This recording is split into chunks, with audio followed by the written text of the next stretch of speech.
श्रीगुरुवे नमः।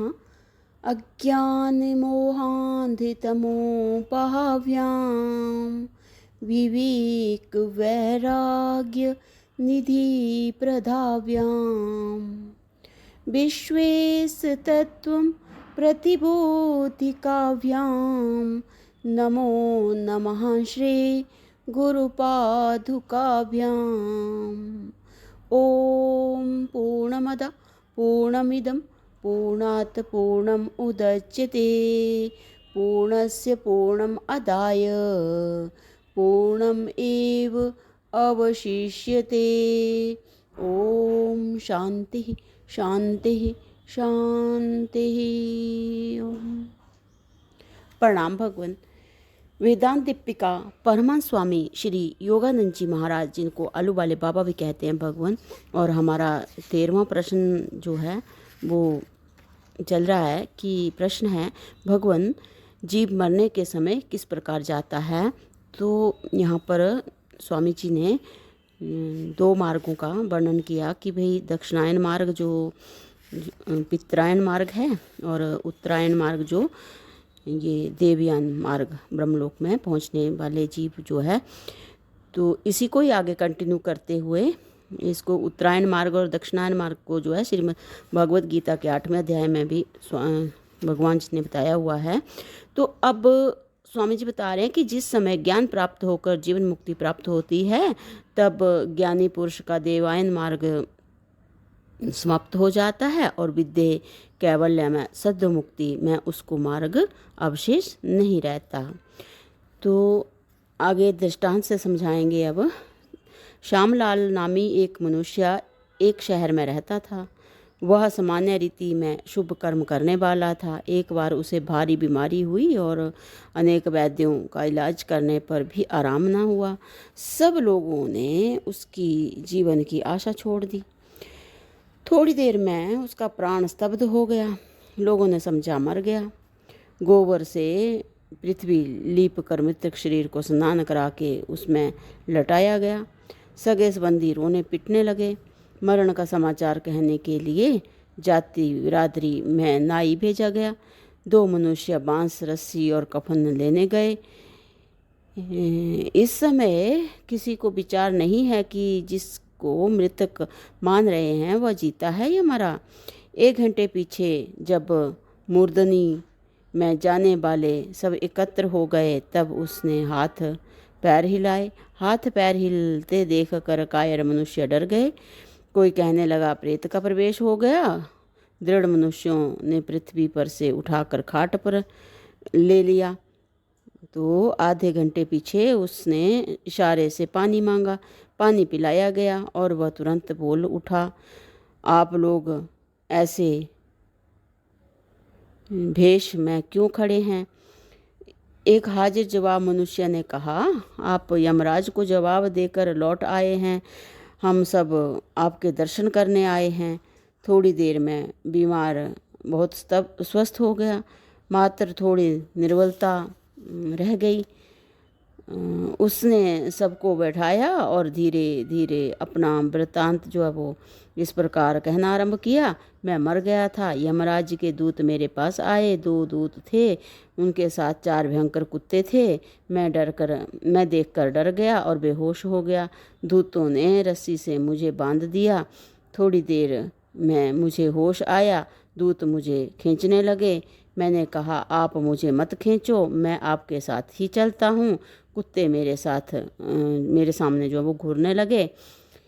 दूत काले काले हबसी समान छोटे कद के बलवान थे। मेरे कहने से उन्होंने मुझे खींचना छोड़ दिया।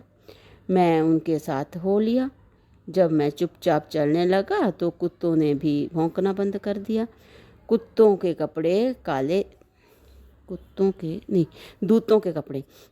कपड़े काले थे। हाथों में काले डंडे थे। जिधर जाने को वे कहते थे उधर ही मैं जाता था, इसलिए मुझ पर डंडा एक भी ना पड़ा। रात्रि होने पर एक स्थान पर हम टिक गए। मुझे भूख प्यास दोनों लग रही थी। जब मैंने उनसे पानी मांगा तो एक दूत घुड़क कर बोला, बड़ा पुण्यात्मा है जो हम तुझे भोजन पानी लाकर देवें। मैं डर कर चुप हो गया। फिर मैंने कुछ ना कहा। इस प्रकार 5 दिन में वे मुझे यमराज के दरबार में ले पहुँचे। वहाँ अदृश्य भयंकर था। दुष्ट कर्म करने वाले अनेक आकृतियों से खड़े थे। यमराज ने कई जीवों के न्याय करने के पीछे मेरी तरफ देखा। देखते ही मुझे लाने वाले यमदूतों पर क्रोध करके कहा, अरे मूर्खो, यह तुमने क्या किया? किसको ले आए? इसका प्रारब्ध अभी समाप्त नहीं हुआ। अभी पृथ्वी पर इसका जीवन 7 वर्ष और है। इसके मकान के पास श्यामलाल नाम का दूसरा मनुष्य है। उसको लाने की तुमको आज्ञा दी थी। वह पुरुष इतना पापी नहीं है। जाओ इसको ले जाओ और उसको ले आओ। यह सुनकर दोनों दूत मुझे लेकर बाहर आए। पश्चात मुझे कुछ खबर नहीं कि क्या हुआ। तुम्हारे शरीर का मेरे शरीर से स्पर्श होने से मैं जाग गया। आप लोग हंसी खुशी अपने अपने घर जाइए। मुझे तो 7 वर्ष जीने का परवाना मिल चुका है। उसी समय उसके पड़ोस में जहाँ दूसरा श्यामलाल रहता था, वहाँ रोना पिटना होने लगा और मालूम हुआ कि जिस समय प्रथम श्यामलाल होश में आया था, उसी समय दूसरे श्यामलाल का देहांत हो गया। सब मनुष्य यह आश्चर्ययुक्त देखकर, सच्चा सबूत पाकर आनंद से बातें करते हुए अपने अपने घर लौट गए। तब से प्रथम श्यामलाल का नाम लोगों ने मर के जीने वाला रख दिया। इस प्रकार की अनेक कथाएं लोक में प्रचलित हैं और सच्ची हों ऐसा भास होता है, परंतु ऐसी सब कथाएं सच्ची नहीं होती। मरने वाला क्रम क्रम से तीनों शरीरों को छोड़कर फिर उन शरीरों में कभी नहीं आता।